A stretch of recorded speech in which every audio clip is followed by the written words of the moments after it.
চলুন আজ একটা আর্টিফিশিয়াল ফ্লাওয়ার অ্যারেঞ্জমেন্ট বানানো যাক। নমস্কার, আমার চ্যানেলে আপনাদের সবাইকে স্বাগত। Welcome to my channel. এখানে কিছুটা আমি কালারফুল ডো নিয়ে নিয়েছি, ক্লে ডো, আর সেগুলোকে অনেকটা ডিওড্রপ শেপের মতো দিয়ে ওপরের দিকটাকে একটু ফ্ল্যাট করে দিচ্ছি। আমি এখানে যে ক্লেটা দিয়ে কাজ করছি সেটা কিন্তু খুব ইজি অ্যাভেলেবেল। মেনলি দেখবেন বাচ্চারা এই ধরনের কালারফুল ডো দিয়ে বিভিন্ন ধরনের জিনিস বানায়। এইভাবে অনেকগুলো শেপ আমি তৈরি করে নিলাম।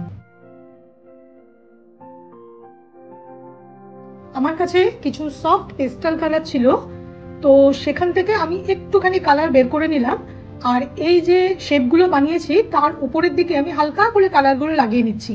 আর এখানে আমি একটা কন্ট্রাস্ট কালারই নিয়েছি, যেহেতু শেপগুলো রেড কালারের, সেই জন্য আমি কিছুটা হলুদ কালার নিয়েছি, আর তার সঙ্গে আবার কিছুটা অরেঞ্জ কালারও মিলিয়ে উপরের দিকগুলোতে আমি লাগিয়ে দিচ্ছি। এখানে আমি রেড কালারটা নিয়েছি, আপনারা চাইলে কিন্তু আরো অন্য কালারও নিতে পারেন, কারণ অনেক ধরনের কালারই কিন্তু থাকে।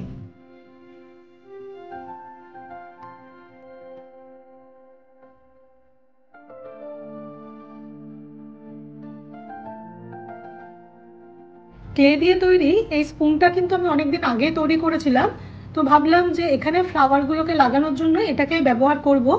প্রথমে আমি স্পুনটার ভিতরে কিছুটা ক্লে দিয়ে লাগিয়ে নিয়েছি, মানে নর্মাল মোল্ডেড ক্লে লাগিয়েছি। এরপরে এই ক্লেটার উপরে আমি একটুখানি ফেভিকল দিয়ে নিচ্ছি, আর আমার পছন্দ মতো করে এখানে ফ্লাওয়ারের অ্যারেঞ্জমেন্টটা করে নিচ্ছি। আমার কাছে এখানে একটা টুলস ছিল, সেটার সাহায্যে আমি এটাকে অ্যারেঞ্জ করছি। আপনারা কিন্তু পেন্সিল বা যে কোনো ধরনের সরু জিনিস দিয়েও এটাকে অ্যারেঞ্জ করে নিতে পারেন।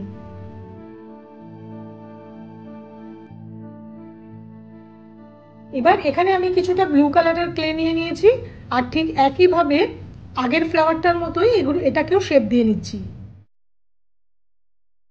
আপনারা চাইলে কিন্তু আপনাদের পছন্দ মতো যে কোনো ধরনের শেপ দিতে পারেন।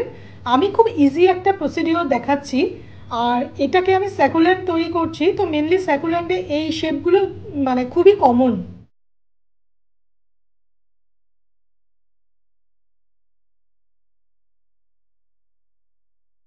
আর ঠিক একইভাবে এগুলোর ওপরে আমি একটুখানি হালকা কালারের টাচ দিয়ে নিচ্ছি। এখানে যেহেতু আমি ব্লু কালারটা নিয়েছিলাম, সেই জন্য একটা কন্ট্রাস্ট কালার, পিঙ্কিশ টাইপের একটা কালার আমি এখানে নিয়েছি হাইলাইট করার জন্য। এবার এগুলোকে আমি আমার নিজের পছন্দ মতো একটা অ্যারেঞ্জ করে নিচ্ছি। আগেরটাকে এক ধরনের অ্যারেঞ্জ করেছিলাম, এটাকে একটু ডিফারেন্ট অ্যারেঞ্জ করছি। এই ধরনের ভিডিও দেখতে যদি ভালোবাসেন তাহলে আমার চ্যানেলটিকে অবশ্যই সাবস্ক্রাইব করে রাখবেন, আর ভিডিও দেখে ভালো লাগলে লাইক কমেন্ট শেয়ার করবেন। ভিডিও নোটিফিকেশনের জন্য বেল আইকনটা প্রেস করতে কিন্তু ভুলবেন না।